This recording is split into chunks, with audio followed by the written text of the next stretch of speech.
Hey guys, welcome back to Tyro Talk on Planet Tyro with your host Donald Wonder. It's hot in London. It's June 2015 right now, and it's hot for once. And I want to talk about something very close to my heart. We're going to be a little bit more open on this, especially when I'm talking about something I usually don't talk about, music. I grew up on music. I grew up on hip hop a lot. Hip hop is a big base foundation in my life when it comes to music. I was born in '83, and we're going to talk about this movie called Is Illmatic, made by Nas, a documentary that was released last year in 2014.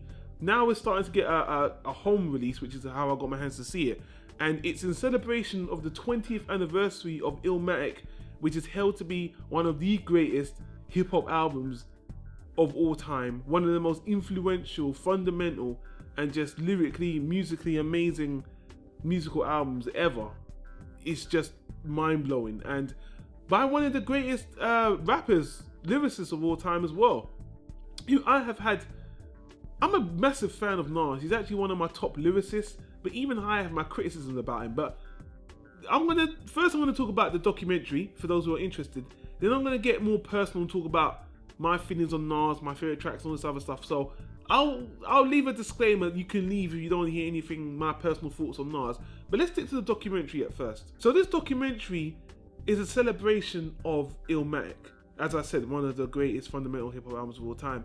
And we take a look, we go with Nas on this journey back to his home estate in Queensbridge in the projects. And as we go through the history of Illmatic, we get to actually see the history of hip hop at that specific time in the early 80s to early 90s when Nas created this album.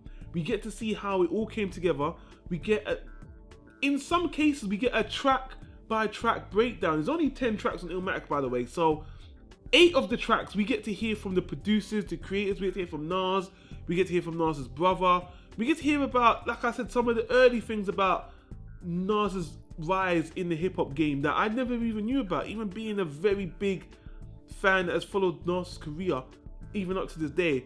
And I just want to say, on the whole, I thought the documentary was okay.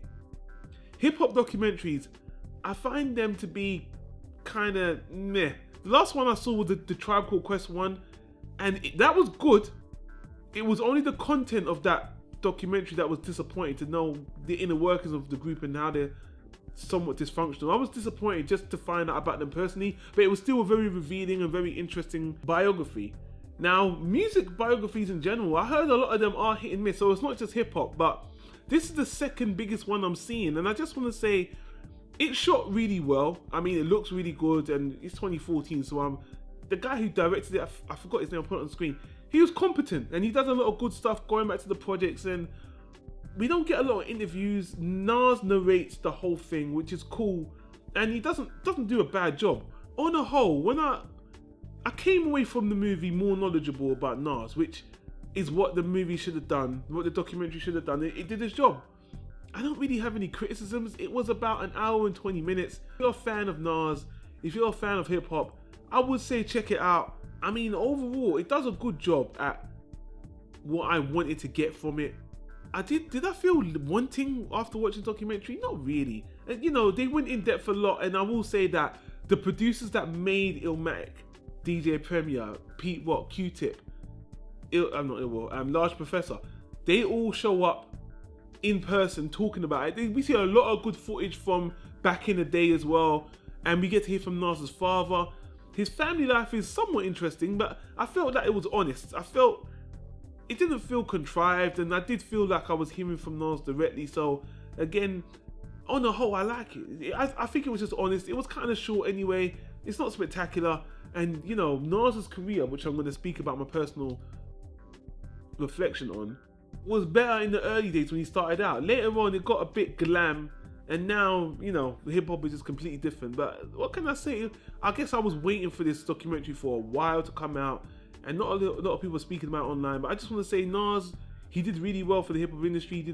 Illmatic is a fantabulous album.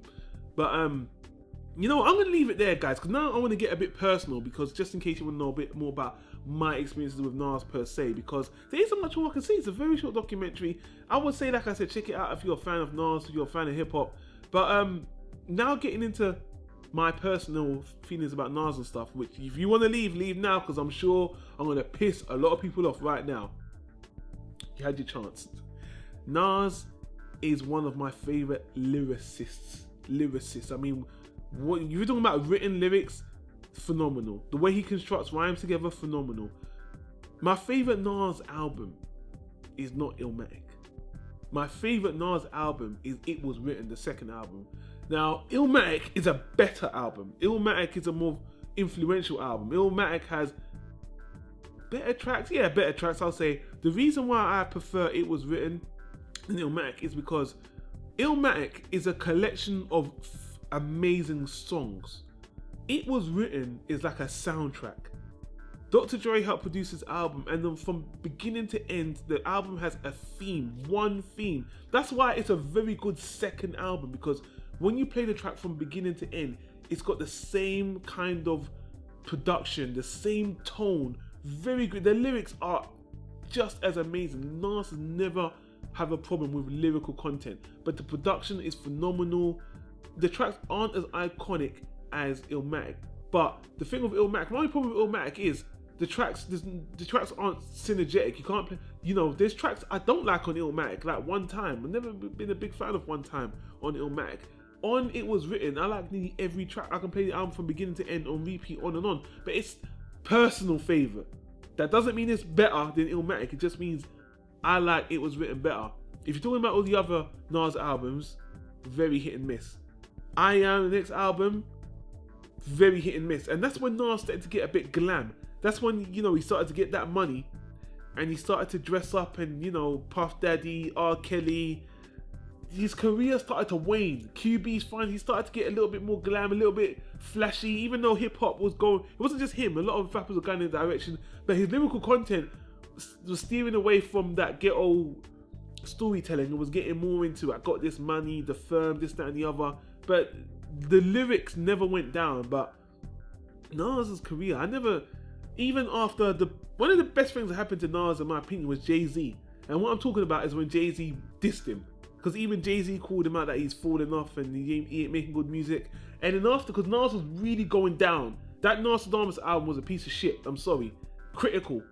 Didn't like Nostradamus. And then after Jay-Z dissed him and he came back with Stillmatic and Ether, he came back on top again. I felt like he got his focus again. And then from that point on, he's been doing much better albums. He did, God's Son, Street's Disciple.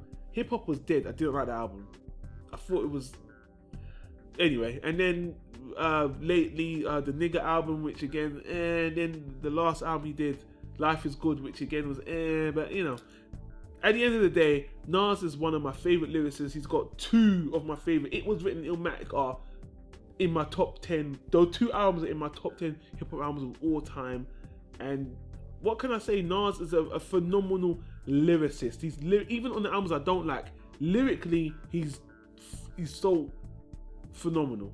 So, but again, I've always had people just cussing me out because I say that I prefer It Was Written to Illmatic, but it's just a personal preference, and I explain my reasons. And at the end of the day, it's just me. So again, check out the documentary for Time Is Illmatic. It's not bad. It's okay. I don't think it's anything to rush out and see. But if you're a fan of Nas and hip hop, I say check it out. Same with people. It's really hot, so I'm only wearing my vest. I said again, I gotta get out of here, guys. Thanks for watching Tower Talk. Let me know your comments about Nas or whatever in the comments down below, and hip hop in general. If you want me to do more documentaries, I should maybe do a video on the Trial Called Quest one, but I might have to watch it again if I want to do that. But that's enough talking for now, guys. Thanks for watching. I'll see you on the next one. Take care now. Peace out.